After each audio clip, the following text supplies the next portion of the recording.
Secretariat annexe കെട്ടിടത്തിന് മുകളിൽ നിന്ന് മലിനജല പൈപ്പ് പൊട്ടി താഴെ വീണു. താഴെ പാർക്ക് ചെയ്തിരുന്ന കാറിന് മുകളിലേക്കാണ് പൈപ്പ് വീണത്.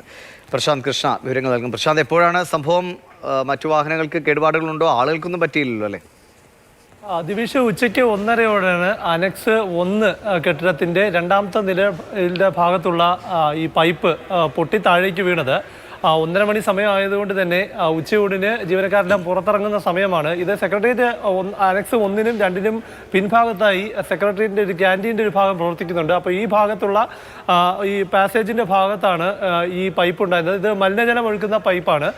ഇത് തകർന്ന് താഴേക്ക് വീഴുകയായിരുന്നു. വീണത് താഴെ പാർക്ക് ചെയ്തിരുന്ന ഒരു കാറിന് മുകളിലേക്കാണ് വീണത്.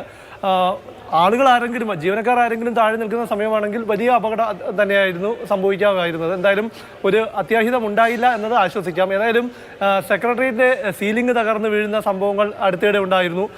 അതുപോലെ തന്നെ അതിൻ്റെ ഒരു തുടർച്ചയാണ്. സെക്രട്ടേറിയറ്റിലെ ഈ കാലപ്പഴക്കത്തിൻ്റെ ഭാഗമായി വരുന്ന കെട്ടിടം അല്ലെങ്കിൽ പോലും ഈ അനക്സ് 1, അനക്സ് 2 പുതിയ കെട്ടിടങ്ങളാണ്. എന്നിരുന്നാൽ പോലും അറ്റകുറ്റപ്പണി ശരിയായ രീതിയിൽ നടക്കുന്നില്ല എന്നതിൻ്റെ ഉദാഹരണം തന്നെയാണ് ഈ പൈപ്പ് ലൈൻ പൊട്ടി താഴേക്ക് വീണ സംഭവം സൂചിപ്പിക്കുന്നത്. ഏതായാലും അപകടമുണ്ടായില്ല, ആളുകൾക്കൊന്നും തന്നെ പരിക്കോ ആളുകളുടെ ശരീരത്തിലേക്കോ വീണില്ല എന്നത് ആശ്വാസകരമാണ്.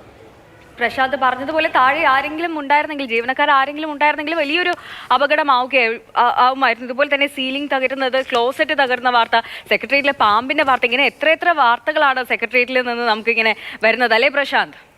തീർച്ചയായും നമുക്ക് ആ ദൃശ്യങ്ങളിൽ ആ പൈപ്പിന്റെ ദൃശ്യം തന്നെ വ്യക്തമാണ്. വളരെ നീളത്തിലുള്ള വലിയ പൈപ്പുകളിലാണ് താഴെ വീണത്. അപ്പോൾ അത് ഒരു കാറിൻ്റെ ഭാഗത്തുകൂടിയാണ്, കാറിൻ്റെ വശത്തുകൂടിയാണ് അത് വീണത്. അതൊരു പക്ഷേ ആ ഭാഗത്ത് ജീവനക്കാരെങ്കിലും നിൽക്കുന്ന സമയമാണെങ്കിൽ ഉറപ്പായും ആളുടെ ജീവനഹാനി തന്നെ സംഭവിക്കാവുന്ന തരത്തിലുള്ള ഒരു അപകടമാണ്. കാരണം രണ്ടാമത്തെ നിലയിൽ ഭാഗത്ത് നിന്ന് ഒരു പൈപ്പ് തകർന്ന് താഴേക്ക് വീണ് കഴിഞ്ഞാൽ ഉണ്ടാകുന്ന അത് ശരീരത്തിലേക്കൊക്കെ വീണാലുണ്ടാകുന്ന പരിക്ക് എത്രത്തോളം വലുതായിരിക്കും എന്നുള്ളത് നമുക്ക് ഊഹിക്കാവുന്നതേ ഉള്ളൂ. അപ്പോൾ ഈ അറ്റകുറ്റപ്പണി സംബന്ധിച്ച് നേരത്തെ തന്നെ അറിയിപ്പ് നൽകിയിരുന്നതാണോ തുടങ്ങിയ കാര്യങ്ങൾ ഹൗസ് കീപ്പിംഗ് വിഭാഗത്തോട് നമ്മൾ വിശദീകരണം ചോദിച്ചിട്ടുണ്ട്.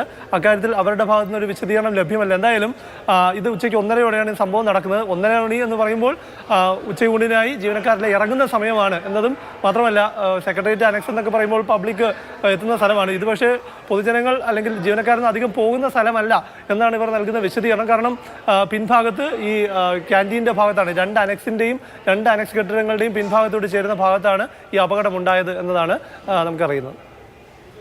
ശരി, പ്രശാന്ത് കൃഷിയാണ് വിവരങ്ങൾ നൽകിയത്.